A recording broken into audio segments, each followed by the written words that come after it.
PSI ची परीक्षा आहे. आपल्या ह्याच्यात नाही का स्कॉलरशिप मध्ये संख्या विषयीची नाही का गणित होती की हा या टाईपचा आपण प्रॉब्लेम सोडला म्हणून मला आठवण करून देते. इकडे लक्ष द्या. हा आता तुम्हाला लक्षात येईल.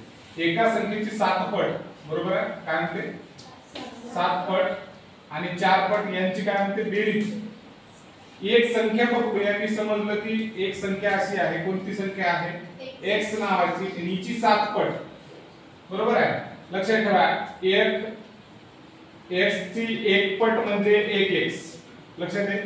x ची 2 पट म्हणजे 2x.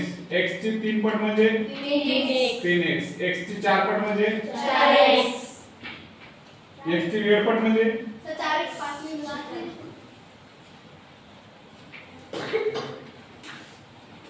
x ची 1 पट म्हणजे ते काय नाही. ही पट आहे. फक्त लक्षात घ्या काय म्हणालो तशी 7 पट x ची 7 पट म्हणजे 7x व 4 पट काय 4x याची काय म्हणते बेरीज. दोघांची बेरीज किती आली म्हणते 66 आली. बघा 7x आणि 4x 11x होत आहे बरोबर आहे. x बरोबर 66 भागिले 11 11 सखी 66 x बरोबर 6 x ची व्हॅल्यू आपल्याला मिळते.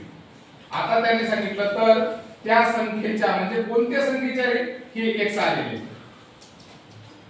या संख्येच्या म्हणजे त्या संख्येच्या तेवढ्याच पटीच्या संख्येची वजाबाकी करता. म्हणजे समजा फॉर एक्झाम्पल सॉरी तेवढ्या संख्येच्या म्हणजे 7x + 4x तेवढीच पट कोणत्या संख्या म्हणजे त्या संख्येच्या म्हणजे कोणत्या ह्या ज्या संख्या होता या संख्यांच्या तेवढ्याच पटीत म्हणजे 7 पटीत आणि 4 पटीत या संख्येची वजाबाकी. ही वजाबाकी ही किती आहे किती होईल म्हणते. तर आता काय करू x ची किंमत सापडली आपल्याला. x ची किंमत काय आहे 6 - 4 गुणिले पुन्हा x ची किंमत 6 sin 7 42 sin 4 24 24 मधून 12 तून 4 गेले किती राहिले 12 तून 4 गेले 8 इथे 1 3 झाले इथे 4 मधून गेला 18 काय उत्तर येतं 18. लक्षात येतं एवढं सोपं आहे. पुन्हा सांगू काही लक्षात नाही आलं तर लक्ष घ्या. थोडस मांडणी करणे एवढा प्रकार जर लक्षात घेतला तर सहज समजते. एका संख्येची 7 पट 7 पट म्हणजे 7 गुणिले x ही संख्या आहे तिची 7 पट म्हणजे 7 न गुणली. आता बेरीज शब्द वापरला त्यांनी म्हणून प्लस आणि 4 पट 4 गुणिले x हे किती आहे बेरीज. बेरीज किती आहे 66 आली. ठीक आहे. आता काय करायचं आता बेरीज 7x म्हणजे x म्हणजे आंबे समजू 7 आंबे आणि 4 आंबे म्हणून किती आंबे 11 आंबे. ठीक आहे बरोबर 66. आता x बरोबर 66 हे गुणाकाराचं कशात जाते भागाकारात. 11 सख 66 x बरोबर 6.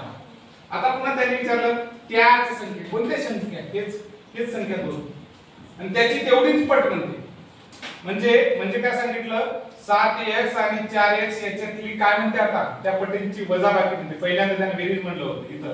इथं बेरीज इथं काय सांगितलं वजाबाकी केली त्या संख्येची किती आहे ते विचारलं आपल्याला माहित नाही.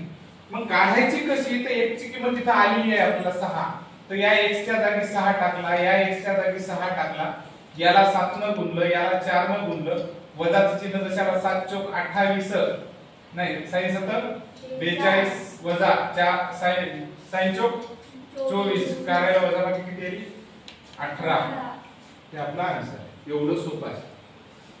काही लक्षात आलं सर्वांच्या हो सर. दुसरा प्रश्न पहा याच्याही पेक्षा सहजपणे तुम्हाला लक्षात येऊन जाईल. हा प्रश्न बघा हे गट क उपपरीक्षा 2019 चा प्रश्न आहे. लक्षात येईल स्पर्धा परीक्षेचा. एका संख्येतून म्हणजे x संख्येतून 5 वजा केले म्हणजे 5 वजा करून 7 ने भागले म्हणजे 7 ने भागितले तर उत्तर 2 आलं. उत्तर 2 आले. ठीक आहे. 7 दोन्ही 14 x वजा 5 बरोबर 14, x बरोबर 14 आणि इकडे गेले 5 किती झाले 19, x बरोबर 19 झालं. आता पुन्हा म्हणते त्या संख्येतून आता आलेलं जे उत्तर आहे आपलं म्हणजे ती संख्या कोणती तर 19 मधून काय वजा करा 4 वजा करा. कितीने भागायचं 3 न. किती राहिले 19 मधून 4 गेले 15 बरोबर 3 15 काय उत्तर आलं तुमचं 5 आलं बरोबर. लक्षात आलं सर्वांच्या काय झालं मांडणी करता आली गणित सहज सुटते. बघा आणखी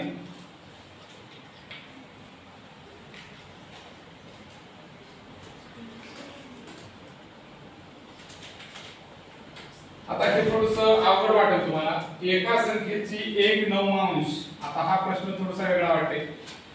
x नावाची संख्या आहे हे याची 9 म्हणजे x भागिले 9 असं असतं. कळालं ते कसं लिहायचं तर x आहे त्याला 1/9 असं राहतं. x ने 1 ला गुणलं तर काय येत असतं x भागिले 9 आणि हे एकच होतं. 1/9 असा लिहिते त्या संख्येचा. कळालं मधून 9 वजा केले काय करायचं आपल्याला 9 वजा केल्यास उत्तर 9 मिळते. म्हणजे काय म्हणायचं एका संख्येमधून 1/9 त्याच संख्येचे 1/9 वजा केले तर काय भेटायला लागलं मधून वजा केल्यास एका संख्येच्या 1/9 मधून 9 वजा केले तर उत्तर किती आलं 9 आलं ना.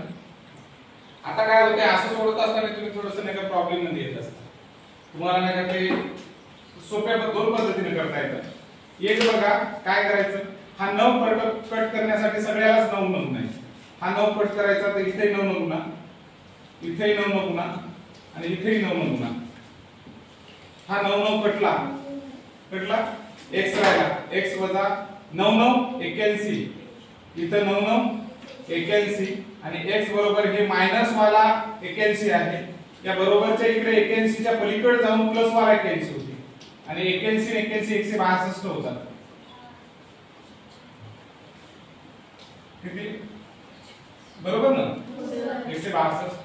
अजून एका पद्धतीने कसं करता येईल तुम्हाला की समजा x भागिले 9 वजा 9 बरोबर 9 हे आहे तर x भागिले 9 असा आहे तर या -9 ला इकडे नेतो या 9 च्या पलीकडे किती व्हायला लागलं +9 व्हायला लागलं बरोबर आहे.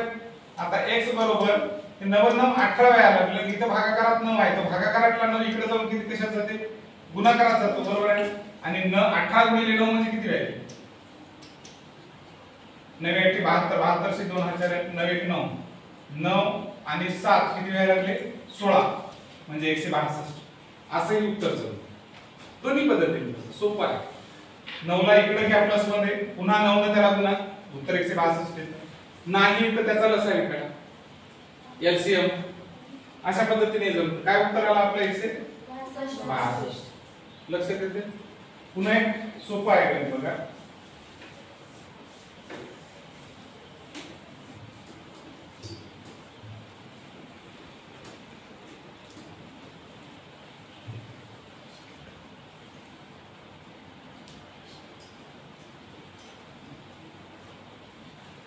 काय करायचं आहे एका संख्येच्या दुप्पटीपेक्षा 2 ने लहान असलेली ही संख्या त्या संख्येच्या दुप्पटीपेक्षा 3 ने अधिक असणाऱ्या संख्येची अजूनची संख्या म्हणतात. काय का एका संख्येच्या दुप्पटीपेक्षा 2 ने लहान म्हणते. लहान म्हणल्याच्या नंतर काय करायला लागलं वजा. एक संख्या आहे त्या संख्येची तिप्पट केली मी त्या संख्येपेक्षा लहान म्हणजे 2 ने वजा करावं लागेल. असलेली संख्या ही म्हणजे बरोबरचं चिन्ह त्या संख्येच्या दुप्पटीपेक्षा म्हणजे x नावाच्या संख्येच्या दुप्पटीपेक्षा कितीने अधिक अधिक म्हणल्यावर प्लस यायला लागलं. कितीने अधिक आहे तर 3 ने अधिक आहे म्हणजे असं आहे. कळलं समीकरण मांडणार 3x इकडलं प्लस वाला इकडं 3x 2x जे आहे इकडे आलं -2x होतं आणि इकडला जो 3 आहे तो 3 इकडला मायनस वाला 2 आहे तो इकडे गेल्यावर प्लस वाला 2 बनतो. ठीक आहे पक्ष पलीकडे बदलला 3x मधून 2x गेले x राहिला 3 आणि 2 5 बरोबर आहे. तर ती संख्या कोणती असेल आपली 5 असणार आहे. लक्षात आलं की सांगू आपण सांगायचं का बरं बघा, जर एका संख्येची तिप्पट, एक संख्या आहे x नावाची, त्या संख्येची तिप्पट म्हणजे 3 न गुणने, तिप्पटीपेक्षा, कालच मी उदाहरण सांगितलं, पेक्षा लहान म्हणलं की वजा करायचं, कितीनं लहान तर 2 ने लहान असलेली संख्या ही म्हणजे बरोबरचं चिन्ह, ही त्या संख्येच्या म्हणजे x नावाच्या संख्येच्या दुप्पटीपेक्षा म्हणजे दुप्पटनं 2 न गुणने पेक्षा 3 ने अधिक, अधिकचा अर्थ आला मोठी, किती मोठी, 3 न मोठी, असं समीकरण मांडायचं. साधं पहा, 3x मधून 2x वजा झाले, नुसता x राहिला. 3x हा इकडे आला की वजा व्हायला, 3x मधून 2x गेले, किती राहिले, x राहिला. आणि हे वजावाला 2 इकडे गेल्यावर 3 मध्ये टाकला, 3 मध्ये 2 टाकला, किती झाले, कळलं? अजून बघा एक समीकरण,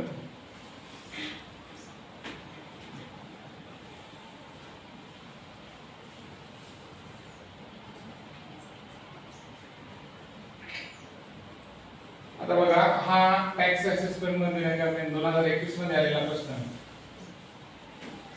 काय म्हणते बघा, एका संख्येला 7 ने गुणून, x नावाची संख्या त्याला 7 ने गुणून 5 ने भागितले, बरोबर आहे, भागितले आपल्याला, पण त्याऐवजी काय केलं, चुकून आपण काय केलं ते अगोदर पाहू, बरोबर आहे. खरे उत्तर काय आहे, चुकून काय केलं आपण, चुकून केलेली क्रिया आणि हे खरी करायची क्रिया होती. खरं काय करायचं होतं ते असं लिहा, खरं आपल्याला एका संख्येला 7 ने गुणून 5 ने भागायचं होतं, पण चुकून आपण काय केलं, त्या संख्येला 5 ने गुणले, x नावाच्या संख्येला 5 ने गुणलं, 7 ने भागितलं, तेव्हा उत्तर आलं 25. पहा, चुकून आपण त्या संख्येला 5 ने गुणलं आणि 7 ने भाग केल्यावर तेव्हा उत्तर आलं 25. हे चुकून झालं, चुकून झालेली क्रिया. आणि खरी क्रिया काय करायची होती, त्या संख्येला 7 ने गुणायचं होतं आणि 5 ने भागायचं होतं, पण चुकून आपण काय केलं, त्या संख्येला 5 ने गुणलं, 7 ने भागलं. लक्षात आलं? पाहू आता काय करायचं, x गुणिले 5 बरोबर 25. आता हे 7 इकडे जाते गुणाकारात, पुन्हा 7 भागिले, पुन्हा हा 5 पुढे काय राहील, x बरोबर 25 गुणिले 7, हा भागाकारात येणार की नाही 5, आणि 5 5 7 35, x बरोबर 35. आता 35 नावाचा x भेटला आपल्याला, इथे टाका. खरं हे करायचं होतं, या संख्येला म्हणजे 35 ला 7 न गुणून 5 न भागायचं, 5 7 35 आणि 7 7 49. काय उत्तर आहे?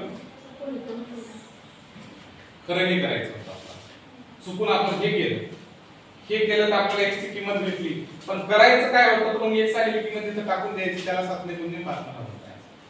अगोदर सोडवायचं कोणतं, चुकून काय केलं, चुकून काय केलं त्याचं उत्तर काय मिळालं, पण आपल्याला शोधायचं आहे खरं उत्तर. खरं उत्तर काय होतं की x ने 7 ला गुणायचं तर 5 ने, उत्तर आपल्याला x ची 35 किंमत भेटली. 5 7 35, 7 ने 7 ला गुणले 50. कळलं? बघा अजून